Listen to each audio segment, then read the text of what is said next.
Hey, here we go. Small business safari. I hope you're having a great day, great evening, whatever you're doing. If you're driving in the car, let's get you excited about not only just driving, don't hit anybody, but let's learn a little bit more about how we can get better at business. And while we're doing that, we're going to rock and roll with a little bit of Horse Soldier Bourbon. Cheers Hello. to If that. you don't know Horse Soldier Bourbon, that's a great one. Brought to you by Veterans of the United States Army. Thank you for your service. Thank you. It was awesome. So we're going to do that. But today we are excited because we've actually had a pre-call with Bryan. We have Bryan Dement on from the Contractor Academy. You know what? I can't remember because I'm in his Facebook group. I'm all over. I watch him all the time. You're kind of a stalker. I am. I have been stalking. I've been stalking him for like about stalkers. 2 months. We'll take it. Yeah. Dude, but yeah, we were gonna do this about a month or two ago, and you weren't feeling Swift, and we said, all right, let's cancel that. And you were like, no, I'll do it. And he was a trooper. Oh yeah. He was. I mean, it was more than Barry White though. It was like, I know. Yeah, but we didn't record, but we ended up talking to him I for know. 25 minutes. I know. Even though he feels like and absolute I'm like, crap. we should have recorded that. I That's know right. it was good, but we thank him for doing that. Bryan, welcome to the show. Thanks, gents. I've been waiting for this for, like you said, about a month or so. So I've been eagerly watching my calendar for the date. So I'm glad we got a chance to do this thing. You have a cocktail in your hand? You know what? We don't keep alcohol in the house. Okay. I tell you, it's crazy because now that I've got the beard and my physique is changing, my wife's been a little friskier, and when she has a few cocktails, it gets worse. So I've been trying to keep her at bay, and that's been the solution for me, is just no alcohol in the house anymore. I am speechless. So. Okay, this interview is. I hear you, and everybody wants to know. It's working. It's working pretty well. So I didn't want to mess it up, but I'm enjoying the bourbon with you. I'm a bourbon guy, so I'm excited for you guys. Bryan, the Love Stud Diamond. I love it. There we go. Guys, we're going to get into some really cool stuff. Bryan has a big background in home services. I know Alan has told me over and over, we like to get people who aren't always in home services. And by the way, some people are not guys. So Chris, I mean, my God, you just pissed a lot of people off today. So let's go back to that.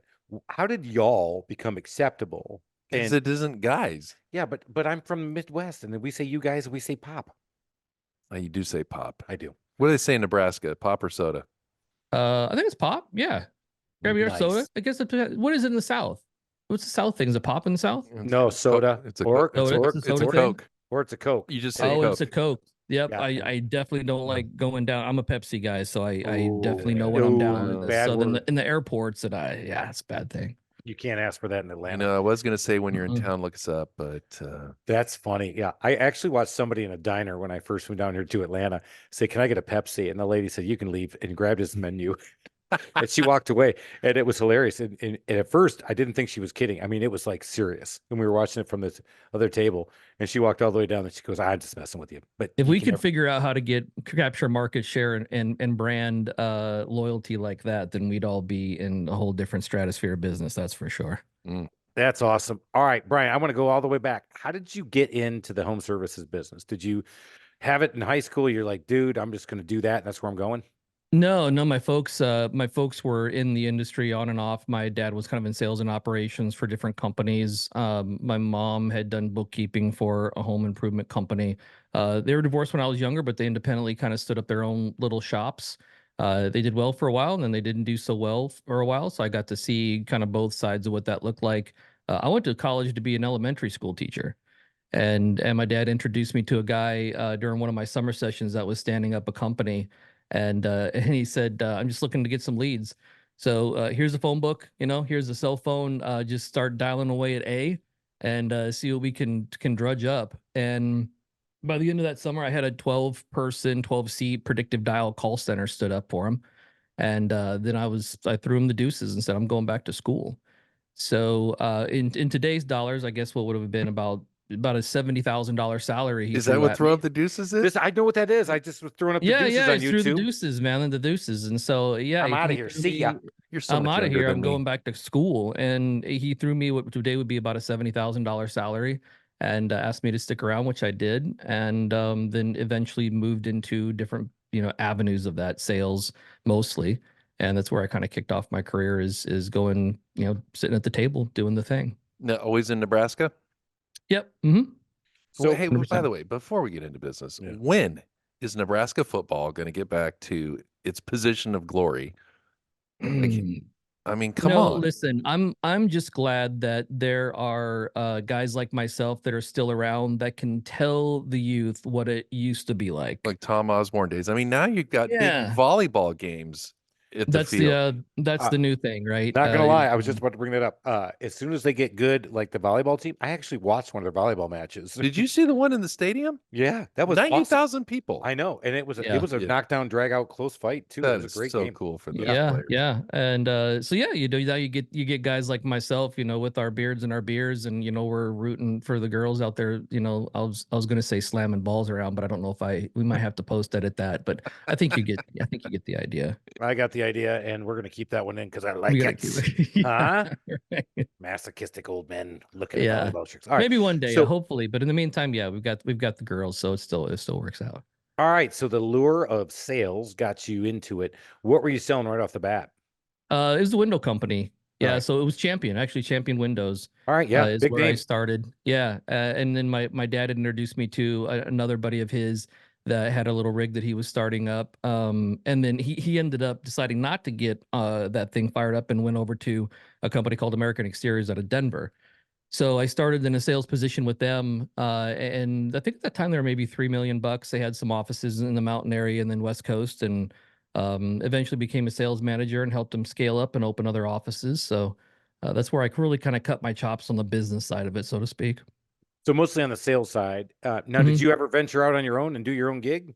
Yeah, I did. So the goal was that we wanted to open up some Midwest offices, and so the guy that was kind of my mentor, really in the industry, Michael Mater, just basically said, hey, if something comes up, put your hand up in the air, and I'll give you a shot at it. And he was great at letting me just explore and fail and kind of pick me back up and brush me off. And so I was instrumental in helping open up Minneapolis, Kansas City, Wichita, Quad Cities, Davenport, Iowa, Sioux Falls, South Dakota, and then we opened those up and scaled them up, and then they finally got an equity buyout, which I think ultimately was their goal.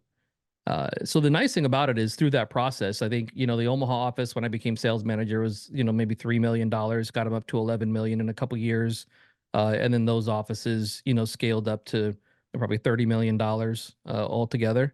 So it was just a real nice opportunity for me to see how the business side of it worked and then learn scale, like how to open an office and operate it at scale and then profitability. So it was good. And after you do one, the next one's easier, isn't it? First one was a crap show. First one was radiation fallout, bodies strewn across the lawn. It was real bad. It was not good. That's the true deuces right there, bro. Yeah, it was bad. And then the second one, like you said, yeah, it got better. I figured it out, and that kind of kicked off the Contractor Life Academy side of things, because what I learned there was kind of this rinse and repeat methodology of systems and scale, and so you can't invent a system without the mistakes, right? I mean, you have to start by making the mistake. I mean, Chris can talk about that all day long. Well, I'll go back to it. I've had people say, I'm going to go out and, let me give you my story. I went out and created this thing called the Home Maintenance Program, HMO, back in 2009. Okay. And I built this up. I built all these binders, and it was going to be a quarterly inspection process. We're going to come out there. We're going to look at your house. We're going to do it as a handyman. We're going to tell you what your preventive maintenance schedule should look like. We're going to do that. I developed this process. I got a two-ply a checklist. I had a binder you were going to have. I got 20 binders made. You were really proud of yourself. I was so proud of myself. I had brochures going, and I signed up exactly 6 clients. Oh, after developing all that. And then I finally said, you sold that to private equity? So that didn't go. Okay. But I will tell you, actually, in 2024, we are resurrecting that, and we're going to call it the Home Hub. We're going to do it on a semi-annual basis. But I learned, but I had spent all this time and effort 1.5 years into my business. And as Bryan said, crap show, that's not exactly the word I used. But that's the thing. I mean, I think you can go out there and develop a great process, but if you never implement it or it doesn't work, it's a lot of work. Go out there with even a half-ass process and figure out what's going wrong, right? And Bryan's shaking his head, so I got on it. So that's part of it. So you learned the rinse and repeat method. My question is, what was the most fun you ever had in your early career?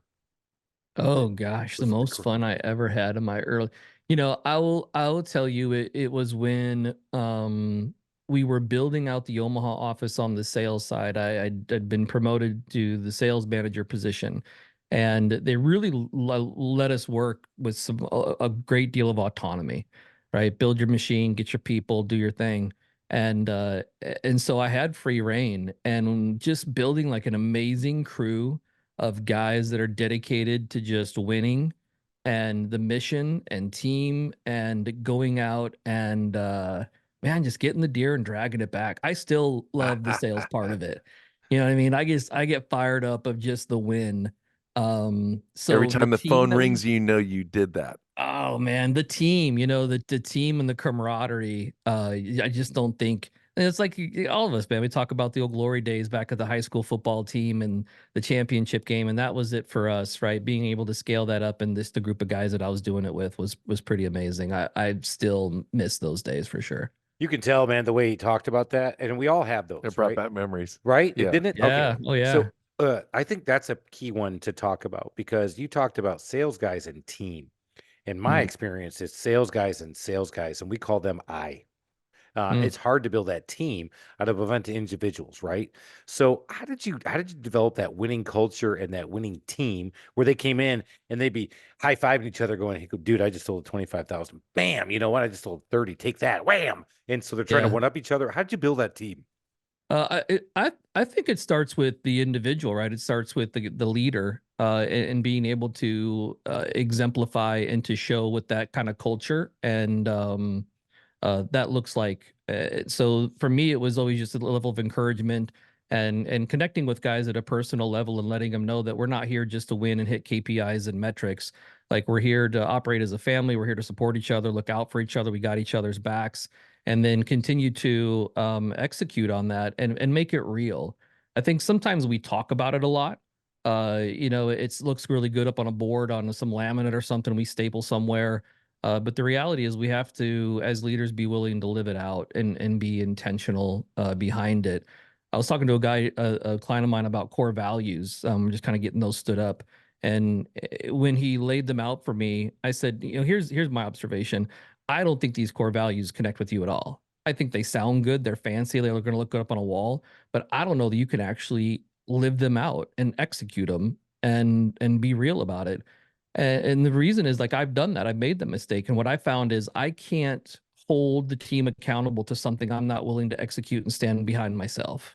There's no buy-in then. There's no buy-in. It's all fake. It's all hyperbole. So that was I was writing down there's no Bryan. You said buy-in. Buy-in, yeah. I mean, you're right. There's no Bryan. You can have all. But that's actually the reason I said that is because that's the truth. If Bryan came up with core values that said we're going to live our best life every day, we're going to take care of our customers, and there's no Bryan in that, and there's no buy-in in that, because it's not authentic Bryan, whatever Bryan's thing is. And so that's why I liked it. Yeah. The other one was establishing. Good for you. I liked what I heard better than what you said. I knew I was in trouble when I decided to jump onto this thing. Hello, let's go. Let's go. So yeah, the other one that we really focused on was attributes. So, once I've identified what kind of core attributes or DNA, makeup that I want in my sales team, then I have to be consistent behind it and make sure that I'm only bringing guys in that kind of fit that same DNA makeup. Here's what I learned is they used to want us to recruit like the top sales guys. How do we get the top guys? How do we get the best guys? And what I soon learned is I can teach somebody how to be a really top-notch salesperson. I can't teach one how to be a good person. So amen to that. If I hire for character. Oh, that's good. And by the way, I just want to go on record. It guys means girls too. Okay, thank you. Okay. I can't say y'all. I just cannot do it. I've been down here for 20. I've been down here. I remember the first time I was given a presentation and all y'all came out of my mouth. And I'm like, what just happened? Now, do you do this? If you go down south, do you start to adopt some of the characteristics, some of, if you go out east, are you kind of talking like you're in the mob or something like that? Or how's no? Well, not for nothing. I got family, as you mentioned, out east. I know people. I got an uncle. I got some people, last name Lalvani. It's not okay, for nothing. But yeah, no, honestly, I can get slide into a Southern accent pretty easy. It sucks though. Oh, helps. No, I think it is fun when he is speaking Southern when we're having some drinks. Well, that's worse. No, but I can't. But I would say no. I mostly go. I get accused of being Canadian all the time.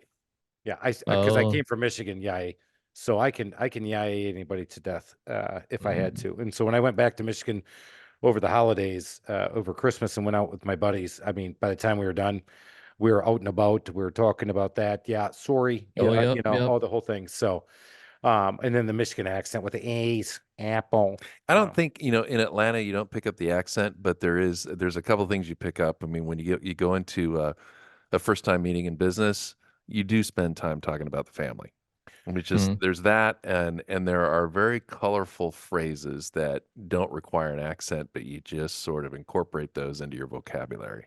I would say that's actually you talk about being a good salesperson, and you could train someone to be a great salesperson in the Midwest, but will it translate to New York? And here's the thing where it has to translate to the South. You can't jump right into business. And you're like, well, we never do. In the Midwest, we jump a little quicker, but we don't jump near as quick as people in New York. No, they get right there. New York is like right there. Bang, bang, bang, bang. Midwest, we kind of work. In the South, where if you don't from? lead from, hey, where's your mom and them? Yeah, where you from? The mom and them. Yeah, and then what's going on? Yeah, and how's your family? Yeah, all right. You got to do that because I didn't, and I had a person when I first started. He was from the South, and I did some test runs, and I went to his wife, and I went to do a sales call, and when I was done, he called me and said, "Hey, Yankee, I got to give you some feedback." He said, Kim didn't know if you liked her anymore. And we had been on vacation together. I said, well, I was trying to be a business-like. He said, dude, you got to lighten up. I don't know what you were doing, but you got to take some time to let them know you're there and you care about them and their home. And then they'll let you talk about their home. I'm like, oh, right. I have to care. I have to care now. I have to pretend to care. That's right. I know when we set up the Minneapolis office and then we did Wichita maybe a year after that we had to take the sales process and flip it.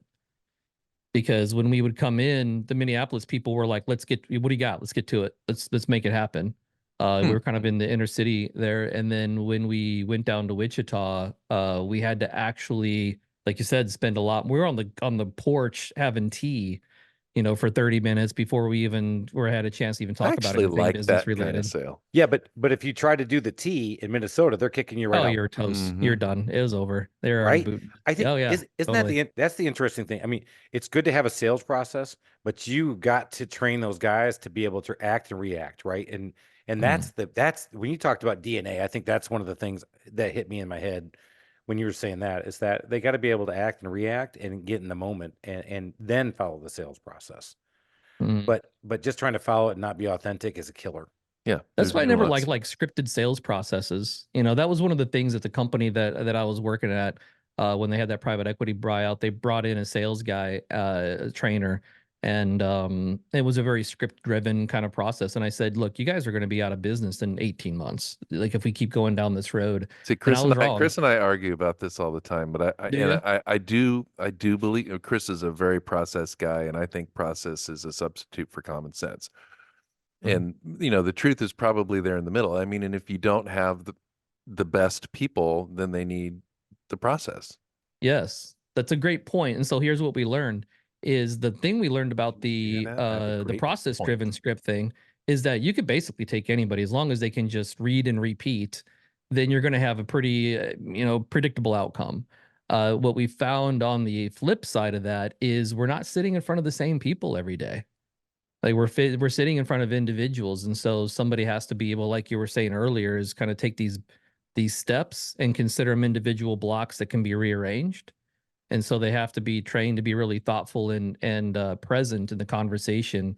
And sometimes we found the scripting side of it didn't allow people to have headspace and be situationally aware to determine where to go. They were just straight line right down the path, right? And that's where they ran into roadblocks. Well, so that's all right. So I don't say we have to be robots, but yes. Acquiesce, Chris. We're right. 2-1 today. All right. 2-1. Fine. Finally, after 2 years, I get somebody who is a kindred spirit. And Bryan said, I knew we set this up earlier. So just so you know, we already talked about this. I feel like I'm getting ambushed. All right, fine. I'll wait for that. He's still hungover from Vegas, Bryan. So we got him at a weak moment. He's a wounded wildebeest. That's not true. Lost all your money in the last half hour. You know You what? lost your voice. For You did two, meet Miss Guatemala. I did meet What Mrs. what Guatemala. happened? What were Mrs. you doing out Guatemala. there? What were you doing? A vacation or what was it? Yeah, Debauchery. annual trip with the boys to go out there and watch NFL Annual football trip. games. It's the quarterly trip. Well, Quarterly? actually, funny enough, Yeah. you should say that. We're probably there's a lot of conferences out there, man, and so I think I'm gonna have to go back out for some conferences. I know. Conferences. There's a double. Well, that's a- I know. I think really I'm different gonna kind of deuce here. Air quotes. there were deuces.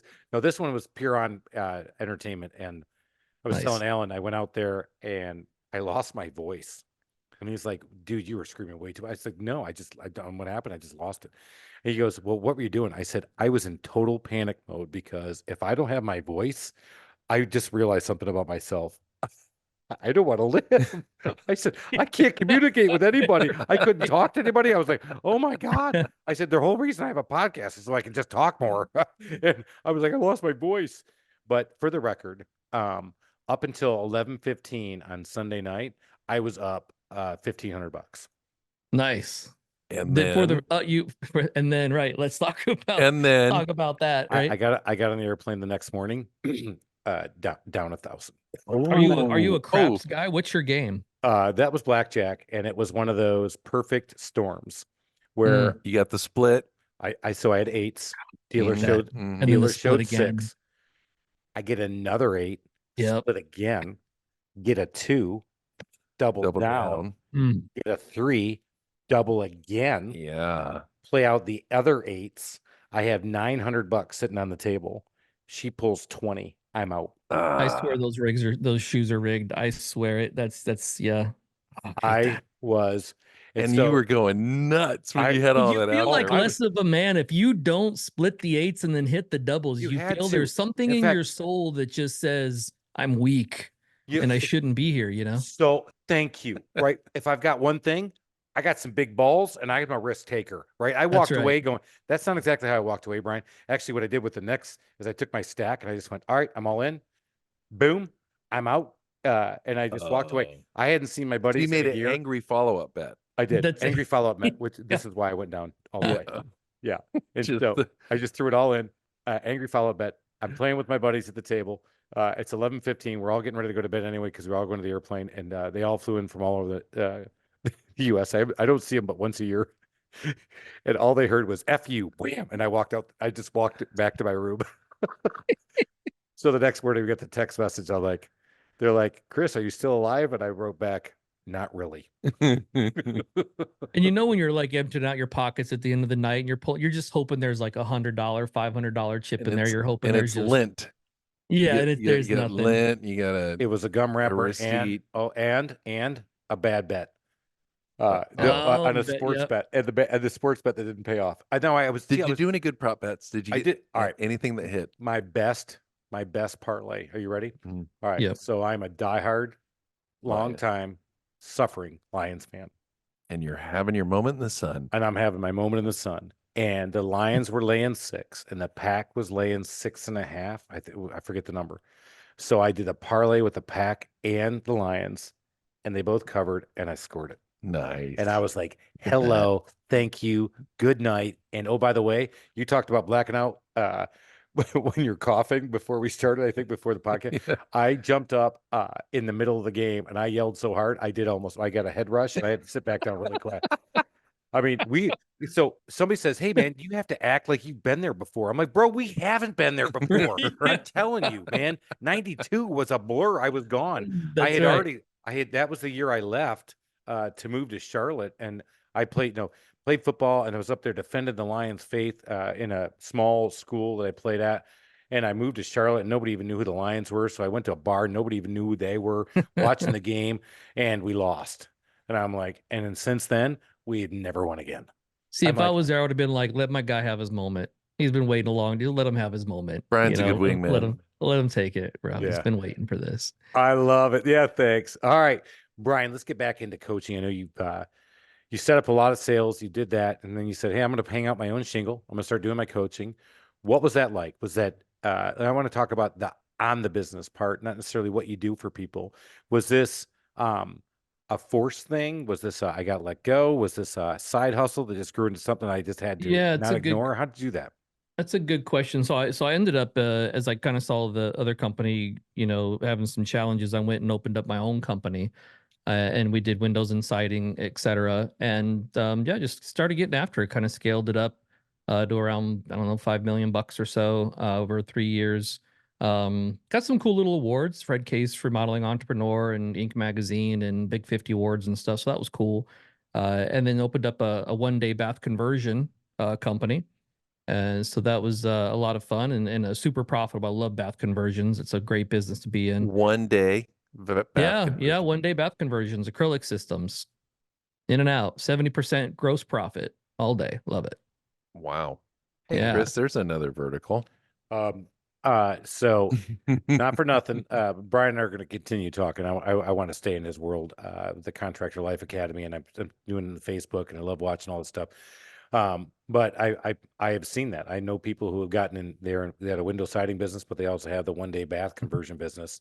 Now we do full baths, we do full remodeling. We like to do the full on. In fact, got some beautiful pics out there of stuff we've done. But yes, I went to a conference and I said, sign me up. I want to get this franchise territory. I happen to be in Atlanta. Yeah, there's no way I was getting that one. It's already done. Oh, They're tough. They're tough. Yeah. It's nice because there's another manufacturer that just popped up. So, I've been able to get some lease on some really nice territories and stuff like that. So, we'll be looking kind of later this year of standing up some offices and partnerships and stuff. So that'll be a lot of fun to explore. But, yeah, so I had the two companies and then COVID hit.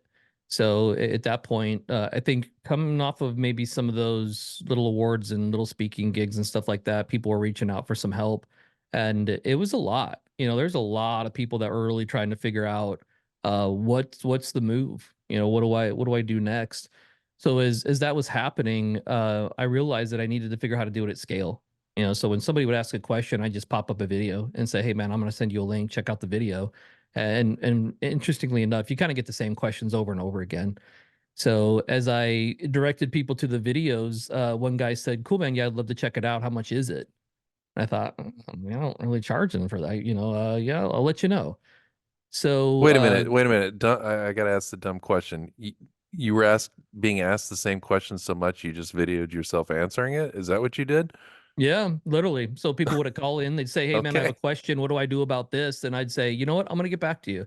So I got a light and a camera and a backdrop, and I just popped it on and gave them the answer, and then put it on a Google Drive, labeled it, and then as people would call me or DM me and ask me a question, I'd just send them the link. And do it that way. So it turned out to be real solid. Now we had already been videoing stuff based for our SOPs.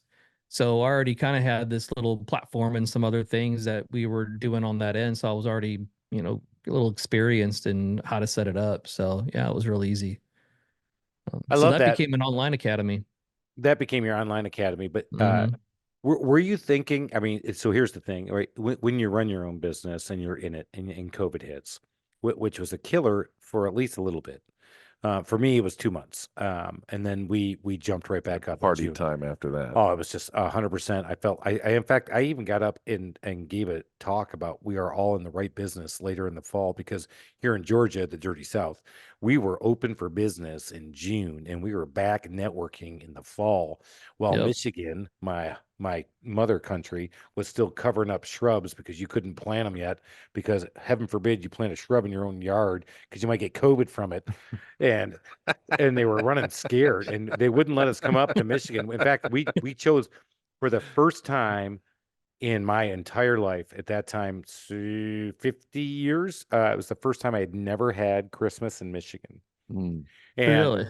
yeah, because we didn't want to go back because they were shut down and we didn't want to give our parents COVID. And everybody thinks here in the Dirty South, we all had it the whole time. And we were all running around here working and doing things and living life and doing our thing. Anyway, I don't go back into the whole thing because it becomes this whole, believe it or not, becomes a political bullshit thing. Whatever. This is so crazy. But let's go back to it. So COVID hits and you had your biz. Did you end up coming out not going on? Did you end up shutting it down? Did you sell it? What'd you do? No, no, yeah. Like you said, we had a pretty quick turnaround. I had set it up early to be able to kind of pivot online. So literally when it was the shutdown, it was like, cool. See you guys. Everybody log in from home. And so we just kept on rolling. We did a lot of work based off of Zoom calls. So we were, getting bathroom conversions and window jobs put together just over Zoom. So we were doing that. And so, yeah, we kept pushing. Last year, sold the exteriors company, and I still have the bath company. Yeah. Nice. All right. So you still have them. So where are you spending most of your time? Contractor Life Academy and coaching, or in Yeah. the yeah. Yeah, the coaching thing. And so from there, we had the online academy, and that was really good. So the way I structured the online academy was basically just the business building side. So if you watch the videos from front to back, right down the line, take 2 weeks to implement, you'll have a 7-figure business at the end of the video series. Because it's really just a video iteration of what I did in these other markets. He makes it Literally sound just so step by easy. step. It's just easy, Chris. Where was Bryan when you started? Oh I don't gosh. know, but he definitely wasn't with me. This is like going to the Listen, we McDonald's haven't drive. got to the crap show part of that yet. So I'll take the easy part, and then we realized it wasn't so easy, right? Oh, okay. So after 2 weeks, you can't have a $7 million business. Oh my You know what God. we And found you is just took that that away? people were treating it like TikTok, Instagram reels, or shorts. So So while life's we have not all about Instagram. Is that what you're saying? I beg to man, differ. it was interesting because I thought my intent was that people would watch a video, they'd have 2 weeks to implement, they go watch the next one, and they just go on down the line. But people were treating it like a YouTube channel, and maybe 14% of the videos were getting watched. And so I thought that was terrible as an educator. Like, I wanted people to win and learn. And Right, then as I going back to the yeah, educator part, that was my passion was I was going to go teach young people how to live, how to learn. And so yeah. that's in your DNA. You can tell that already. All right, so let's go back to so you put all these videos out there and you said if you follow this mantra, you will make 7 figures at the end of this year. And Yeah, then they didn't follow. That's what I'm hearing. and they weren't following. So we learned a couple things, right? And again, yeah, like you said, as an People are educator, that was stupid. my passion, is because I knew that there is a path. I mean, if you think of a 500 million or $500 billion industry, maybe 5% of businesses that contribute to that are really over $2 million, right? And everybody else is below that $2 million mark. That's a lot of companies. And that's a lot of people that are really struggling to, provide lifestyle and legacy for their families through their business. Then it's just not going to happen at a sub-$1 million mark. So I thought, look, if I can just pop this up and get people into the ecosystem, then eventually, hopefully, we'll spit out some guys that are able to really create a lifestyle and legacy kind of platform for themselves and their families. And if we continue to do that, right, what'll happen is the professionalism of the industry will kind of rise up. We'll have the old heads will now be talking about how to really operate and run a business. Like, that was the long game. So once I realized people just weren't attending to it in that same fashion, I also found that it siloed people. So when you would think about bringing people into this ecosystem, they just watch videos from their desk, and we weren't coming together as a contracting community. And that's really where the value and the power of who we are as an industry comes. It's the connection piece. So then that fired off masterminds. And once I did that, that was the pivot point, because the video series was kind of a cop out in a way, because I can pop up the video series, people can go watch it, and I'm good, right? Go learn, go do your thing, good luck. But then once we got in the masterminds, then it was responsible for keeping that connection going and building community and things like that. So now we have coaches and sales training. We're going to be in Las Vegas next week holding a sales training for everyone. So yeah, that's really He's full going to be in Vegas and transparency. you're not going to be in Vegas? Full transparency, what I was really going to say is that whenever I go out to Las Vegas and I start drinking while I'm out there, I end up losing more than I made on the event. So I just am not trying to prime myself to be leaving in a couple days and then end up going and holding this training event and then be net negative because the craps table kicked my butt at the last day. So yeah. Hey, just when you're out there next week, just drop the Lalvani name and see what happens. All right, hang Yeah. on. It depends on where you're at. That if could go two ways. If it's yeah, well, we'll have to so because I was only in a couple places, That could Circuit go two Cosmo, ways. Park MGM, Aria, Bellagio, Westgate, So any of those places, I would not bring that name up. Burned up all the markers, didn't you? That's why Thank that's why God there's a guys lot hop. more casinos for you to mess up. That's why guys hop, because they burn up the markers, on each one, so they got to go hit the new Yeah, spot, and yeah. that's it. So there are more to be hit, but those were the list on that one of this last trip. Yeah. No, so Now, it's been fun. I've been enjoying the same thing. Like I love educating. I love watching people learn and get better at business. And I love the home improvement industry. It's really treated us well and stuff. So yeah, it's been fun. It's been a lot of learning along the way for sure. It's interesting to me being in the cheap seats in commercial real estate, and over and over I hear people say in the construction or home services industry, occasionally you run across people who want to contribute to the industry and the health of the industry and the future of the industry. And I've never heard it anywhere else except for brewing. Brewers are very collaborative. Yep. But it's a special thing, and I congratulate you on and commend you on your noble efforts there, Bryan. Yeah, 100%. I think this is very much needed and very much not sought after, and that's the problem. A lot of times you're just head down in your biz, and all you can do is look at today. And sometimes next thing you know, you're jumping in and you got calluses on your hands. You came from the sales side. I don't know if you ever installed Windows yourself or did it. And he says no, for those not looking or not listening. He said no. I mean, the way I started my biz was I left corporate America. I left the tailored suits. I left the Mercedes, Big desk. the big desk in the corner. But I got out there and got back. Yeah, personal. You keep it up, Yeah. buddy. the paid for trips. I was gonna say the expense account. That would change the Expense Vegas thing a account. little bit. Yeah, But that would have made a different trip. But 2 weeks after I quit, man, next thing I know, I'm out there cutting out a fascia board and putting fascia in with my guy because I wanted to live out there. But again, my background was in high school, I was a machinist, then I went on to college and then became an engineer. But I've always worked on my own house, and that's the way I've always grown up. As my dad and I always worked on not only our own houses, but all of our family's houses. And then, of course, he pawned me off on all of his friends because, quote unquote, Chris always worked for beer, especially when I came home from college. And so that was my weekends, was working for beer with all of his buddies. But so I felt like I had to have the calluses. But the guys who started in the trades, which is not you and me, meaning they were doing the work and then they're trying to grow their business. They get so stuck in the minutia, they can't see above it. And they don't take the time to listen to this podcast. They don't take the time to educate themselves and go, wait a minute, if I just breathe for an hour and listen to something like this, I might learn something that I can actually make myself be able to scale later. Yeah. There's 2 points I want to jump in on that. You said breathe and learn. Breathe and learn. Like that's the takeaway from that. The breathe part is like slow down, be patient, be present, right? Just take a deep breath and then be committed to learning. I talked to a guy the other day that had been in his business for 12 years. He's a painter. For 12 years, never eclipsed $500,000. But as we were talking about just concepts and things, dude was smart. Like he got it. Like he said, oh, I'm always consuming information, podcasts and YouTube and this guy teaching this and this book, and I've got all the books.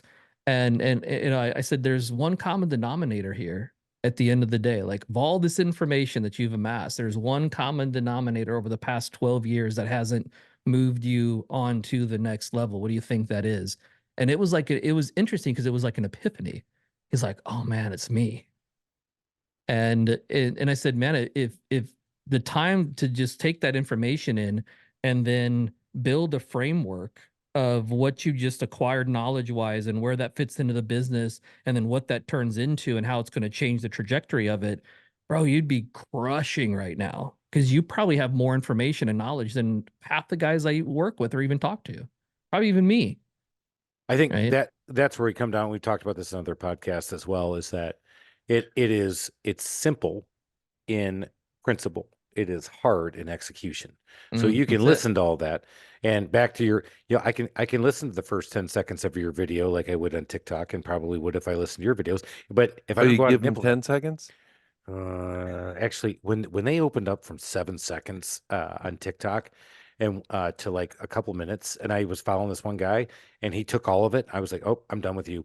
Unfollow. You're taking too long, big boy. Make your point early and make it quick. Let's go." So, but you're right, because when you go listen to my video, take 2 weeks, implement, do the things you're supposed to do. No, Whoop, that's too hard. Can't do it. All right, back to cigarettes and beer. Is there a That's happy it. ending to that story, Brian? It's a good story. I mean, did he make some changes? Did he get success? No, he didn't. And that's one of, that's again, I mean, we could talk about it for hours on this topic. But I was talking to one of the coaches. We had a meeting this morning and we were talking about kind of the structure of our masterminds and how we wanted to make sure we're just taking care of people inside of them. And he talked about a couple guys that are wanting to come in that are in his market. And he said, to be honest, I don't know if I'm really, excited about sharing all of my best practices and how I do what I do and with the guy that's going to end up being my main competitor. And I said, here's the thing. There's something that guy is never going to have, and that's you. Right. So I don't have competitors because anything I'm doing in my business, it's not transformational. It's not some secret sauce. It's just the standard way of operating. The thing is that I'm just consistent and intentional and strategic with what I know.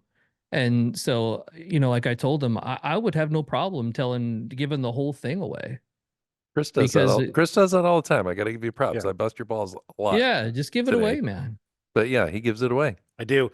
And like you said, he says, "Oh, I'm so afraid about them becoming my number one competitor." I'm like, dude, bring it on, because they're not going to be your number one competitor. You have no competition. The competition is whether or not your team performs for that customer and they start becoming your raving fan and they want to tell everybody else about it and want to have you keep coming back, because we're all doing the same thing. We're all trying to compete for a share of their wallet and their home, but there's no such thing, especially in a big metro market. Yeah. You want him to be better because that's going to make you two look so much better than the other clowns out there that are doing it. Yeah, and it's that heart, right? I think it's that heart place of wanting to. Here's, I said, well, if he's gonna be the competitor anyway. So I already know he's my competitor, whether we're working together and we're collaborating or not.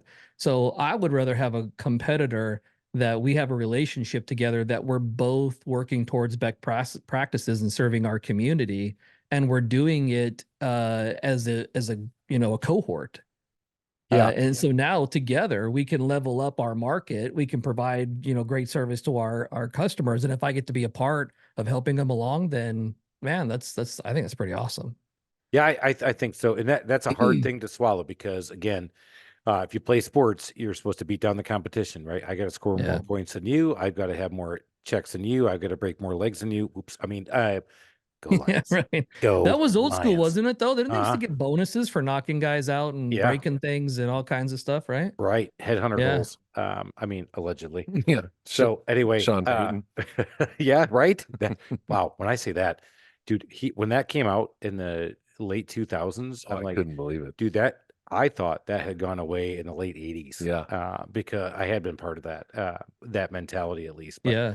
But back to this, that's the mentality you can't have in business. And no matter what you're doing, even if you're not in the contracting world or the home services world, don't think about it. You don't have competition. You have people who can help you get better. And the better you all get at whatever you're doing, the better served your community is. And guess what?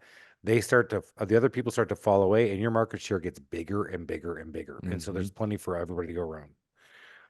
Facts. Good point, Chris. Thank you, Alan. I finally got one. I took so long. I'm going to mark it down for you. Oh, thank you. Look at that. Like a little that's tick awesome. sheet. You guys got like a little win sheet over there. Yeah. Brian, we could talk all day, but we're going to have to wrap this up. How can everybody find you at the Contractor Life Academy? Because you got a lot of places to go and I love it. Yeah. So, our ecosystem really is real heavy on Facebook. So they can just go on Facebook, Contractor Life Academy, check it out. Messenger is a great way to get in touch with our team. We got lots of people keeping their eyes on that. So you can reach out. We also have our online academy. So it's just theacademy.contractorlifeacademy.com, and that'll get you into the online series anyway. And yeah, I love to have conversations with people about helping them make their business better. And I just love meeting contractors and just chopping it up and breaking bread. So yeah, if anybody wants to do that, reach out.